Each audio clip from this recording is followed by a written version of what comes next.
Good morning mga langga. Nandito ako ngayon sa dagat. Yan. Turog-turog ako dito. May ano dyan mamaya, oh, yun. Sunset. Ay, sunrise. May sunrise dyan mamaya. Good morning, world! Ang ingay ng mga uwak kasi andun sa taas ng puno may mga uwak.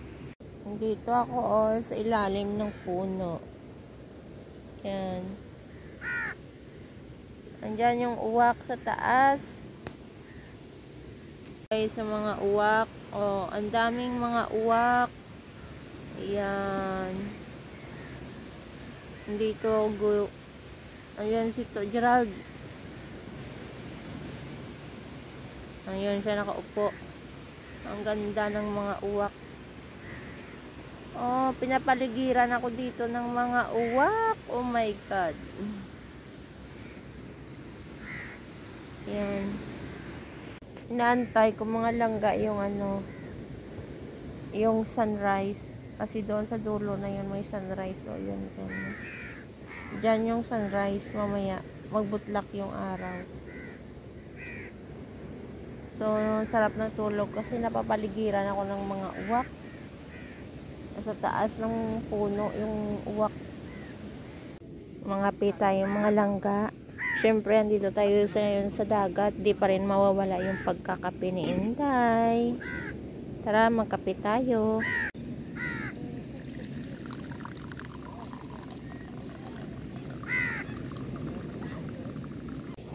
Hello guys. Magkape tayo. Kape tayo. Ano pa? Sarap. Kape ako dito tapos may mga uwak. Yan. Breakfast. Tayo mga langga. O diba mayroon kaming kape at syempre hindi mawawala yung shanty. And then may saging din na kami. Tapos syempre ang kanin, no. Rice is life yan. Syempre yung ulam namin. Charang! Adobo yan. Adobo na chicken. At mayroon pa tayong mga avocado dyan. Dalan to Gerald. Diba? Tara, breakfast tayo mga langga. Hello mga langga. Diyan na yung sunrise. O diba? Sunrise yan.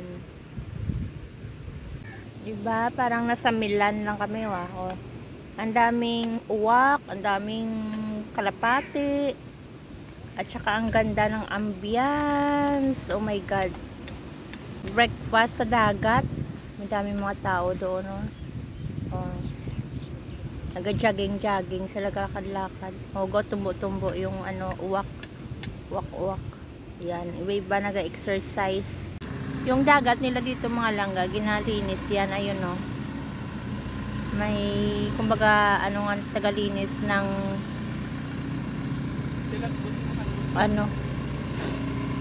ng mga lupa. Nililinis ang lupa. At the same time, ginatapan. Nandito ako guys. Nandito ako mga langga sa dagat. Punta tayo, maligo na ako. Ang daming taong naliligo dito. Ang ganda talaga ng ambience. Nako. Pag nandito ka, feel mo talagang mawawala yung mga stress mo sa buhay. Makakalimutan mo yung mga kung ano-ano mga iniisip mo, di ba? Napakaganda. Kaya nagpunta kami dito. Yan. Di ba?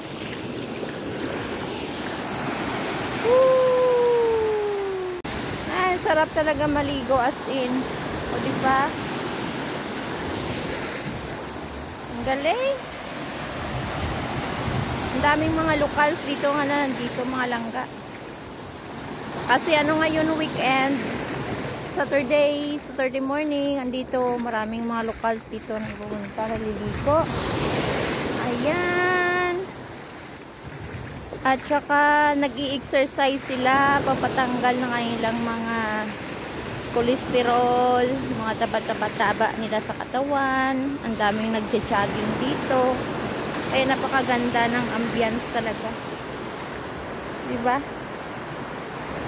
Dito to sa Flamingo Beach, Ras Al Khaimah, UAE. Kanina pa kami dito ng mga 4:30 ng umaga. Tapos, pagdating ko dito, nagtulog-tulog si Inday Ilongga.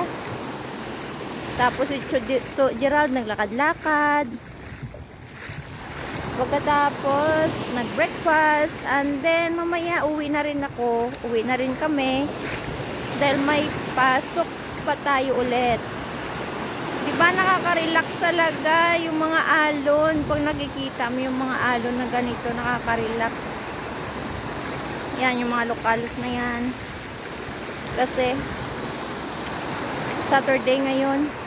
Iba-ibang mga tao nandito, iba-ibang lahi. May mga Arabic na pure local, may mga Egyptian, may mga Moroccan. May Filipino din dito, pero konti. Paggabi, maraming tao, pero pangit kasi sa gabi dahil syempre hindi mo makikita ang napakagandang view. Saka doon, may Interpol yan dyan, oh. Yan. Pag in case may mga problema, punta ka lang dyan. Saka kanina pagdating namin dito, napaka-empty ng parking ngayon, full. Ang daming sasakyan. Saka si Tito Gerald, hindi ko alam kung nasaan na. Siguro naglakad-lakad din. Si Yen, di namin nakasama dahil may class daw siya. Mag-Korean. Kaya kami lang dalawa. At saka feeling mo, pag nandito ka mga langga, feel mo parang nasa Milan ka na rin, Nax. Kasi sa dami talaga ng mga kalapati nandito. Oh, ang daming kalapati. Huwag kalapati. Ang dami-dami talaga as in. Yan. Diyan sila nag-jogging-jogging. Ang iba sa kanila. Naglalakad. Yung iba nag-yoga. O diba? Kaya napaka-relaxing talaga dito mga langga. So maligo na si Inday Ilongga. So ito mga langga ang view dito. At yan. Yung rules. Saka syempre may naliligo pa rin. Ang dami pa rin naliligo. At syempre mayroong ano dito. Mayroong paliguan din dyan. At saka yung may CR din dito. So tingnan nyo yung CR nila. Napakalinis. Yan, may CR dyan na kung pwede mong magbihis dyan o maghilamos o maligo, mamanlaw, nandyan. So tapos na kami at saka uwi na kami ni Tito Gerald. So uwi na kami mga langga. Uwian na. At syempre ano tayo, matulog. Pagdating sa bahay, matulog ng 3 to 4 hours. Tsaka may trabaho tayo. So yan ang mga ginagawa nila, oh. Nagagawa. Tagalinis yan. May ginagawa na yung taga-vacuum yan dito. At saka yung sasakyan na yan, taga-walis din yan or taga-vacuum ng ano, ng buhangin. Kasi pag may maraming mga visitors dito paggabi, ang daming kalat. So kumbaga ginalinis nila yan.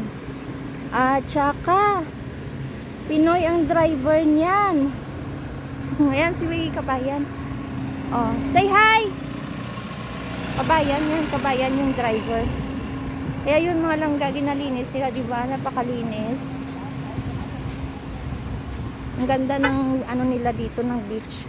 Kasi kung gusto mo rin mag ano dyan, mag-play ng volleyball, paggabi ang daming tao dito, iba-ibang lahi, nag-play ng volleyball, football, at saka in case of emergency, may lifeguard din dyan.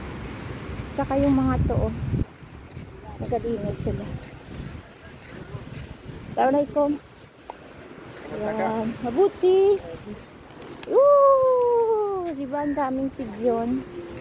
So yan, tayo ko dito si Tito Gerald kasi nagbihis. So uwi na kami. So mga langga, we are on our way going home at nasa taxi na kami ni Tito Gerald at go back to the reality ng buhay. Dahil papasok pa ako sa shop ng 12 o'clock. Bye-bye!